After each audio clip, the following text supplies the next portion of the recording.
श्रीमद् भागवत गीता में भगवान कृष्ण ने 5 ऐसे उपदेश दिए हैं जिसे अगर हर इंसान अपनी जिंदगी में अपना ले तो हमें हर काम में विजय प्राप्त होगी और जो जीवन जीने की राह दिखाती है। श्रीमद् भागवत गीता में भगवान कृष्ण ने कहा है, कोई भी अपने कर्मों से भाग नहीं सकता, कर्म का फल हर किसी को भोगना ही पड़ता है। श्रीमद् भागवत गीता कर्म को प्रधान मानती है, तो आइए कर्म के सिद्धांत को एक कहानी के माध्यम से समझते हैं। एक साधु एक गांव में हर रोज भिक्षा मांगने जाता था। जिस घर में भी जाता कोई आटा, दाल या चावल कुछ भी दे देता और वह अपना इस तरह पेट भर लेता था। उसी गांव में एक व्यक्ति उसको हर रोज भिक्षा मांगने पर गोबर डाल देता और यह कहकर डांट देता कि भगवान ने हाथ पैर दे रखे हैं, कुछ काम करके खा ले। वह साधु चुपचाप गोबर लेकर आ जाता और एक तरफ ढेर लगा देता। ऐसा करते करते उस गोबर का बहुत बड़ा ढेर बन गया। साधु भी हर रोज भिक्षा मांगने जाता, वह आदमी हर रोज उसको गोबर डाल देता और गांव के लोग खाना देते। ऐसा करते करते दोनों का समय बीत गया और जब दोनों अपनी जीवन यात्रा पूरी कर भगवान के घर पहुँचे तो गोबर डालने वाले इंसान को खाने में भगवान के घर गोबर मिला। तो उस आदमी ने भगवान से कहा, प्रभु मैं गोबर कैसे खा सकता हूँ? भगवान ने कहा, जब साधु तेरे घर भिक्षा मांगने जाता था, जिसका भिक्षा मांगने के सिवाय कोई चारा नहीं था, तो आप उसको भिक्षा में गोबर देते थे। वही गोबर का ढेर अब इतना बड़ा हो गया है कि आपको खाने के हिस्से में अब गोबर ही आएगा। तो उस आदमी ने भगवान के पैर पकड़ लिए और कहने लगा, भगवान मैं गोबर नहीं खा सकता, कृपया इस समस्या का कोई समाधान बताइए। भगवान ने कहा, कर्मों का फल अवश्य ही भोगना पड़ता है। अब वो इंसान प्रभु के आगे रोने लगा और गिड़गिड़ाने लगा और कहने लगा, प्रभु इस समस्या का कोई समाधान हो तो बताइए।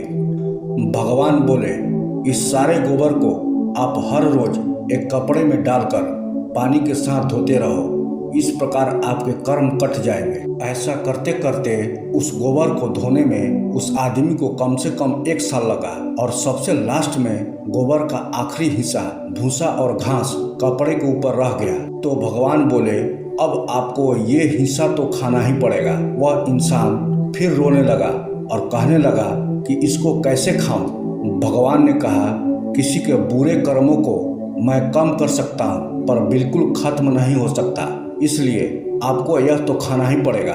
भगवान ने उसे समझाया कि आप गोबर खाने से बच गए, अगर आप उसको ना धोते तो वह सारा गोबर आपको खाना पड़ता।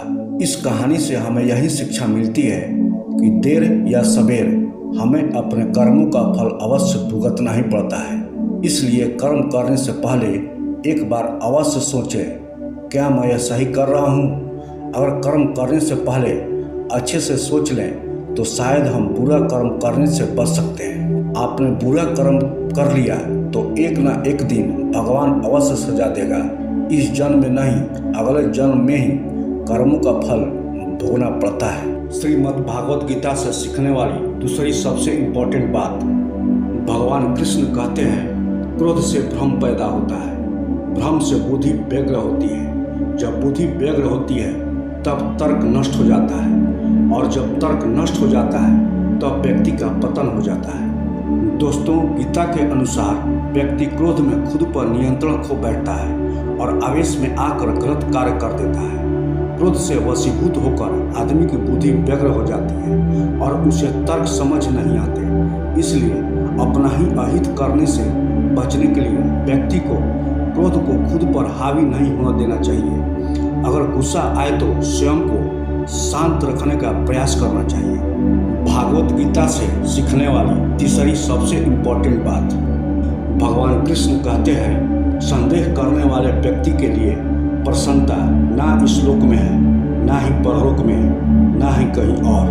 दोस्तों, बिना वजह किसी पर संदेह नहीं करना चाहिए। संदेह करने वाला व्यक्ति कभी खुश नहीं रह सकता। संदेह करने पर रिश्तों में कड़वाहट आती है हमारा कोई भी काम पूरा नहीं होता है, क्योंकि हम उस काम को आधे अधूरे मन से करते हैं। संदेह हमारे सोचने की शक्ति को नष्ट कर देता है। भागवत गीता से सीखने वाली चौथी इम्पोर्टेंट बात, भगवान कृष्ण कहते हैं जो होता है अच्छे के लिए होता है, जो हो रहा है वह भी अच्छे के लिए ही हो रहा है, और जो होगा वह भी अच्छे के लिए ही होगा। इसको एक कहानी के माध्यम से समझते हैं। एक बार एक राजा और मंत्री जंगल में शिकार के लिए निकले। रास्ते में कुछ झाड़ियों को हटाने में नुकीले कांटों में फंसकर राजा के हाथ की उंगली कट गई। राजा को दर्द हुआ। इस पर मंत्री ने राजा को कहा, महाराज चिंता न करें, जो होता है अच्छे के लिए होता है। दर्द में यह बात सुनकर राजा को गुस्सा आ गया और उसे कारावास में रहने की सजा सुना दी। आगे जाने पर कुछ कबीले वालों ने राजा की बलि देने के लिए राजा को घेर लिया। तब कबीले वालों ने देखा कि राजा की तो एक उंगली कटी हुई है। राजा का एक अंग भंग था और ऐसी कटी उंगली वाले की वो बलि नहीं दे सकते थे, इसलिए उन्होंने राजा को छोड़ दिया। उंगली कटी हुई होने से राजा की जान बच गई। तब राजा को मंत्री की बात समझ आई। वो महल गया और तुरंत मंत्री को जेल से प्रेम पूर्वक बाहर निकाला और उसे सारी बात बताई। राजा ने मंत्री को कहा, भगवान ने मेरी तो जान बचाई, लेकिन मैंने तुम्हें अपमानित किया, जेल भेजा, इसमें क्या अच्छा हुआ। तब मंत्री मुस्कुराया और कहा कि अगर मैं जेल में नहीं होता और आपके साथ होता तो कबीले वाले आपको छोड़ देते, लेकिन मेरी बलि दे देते। इसलिए जो भी होता है वह अच्छे के लिए ही होता है।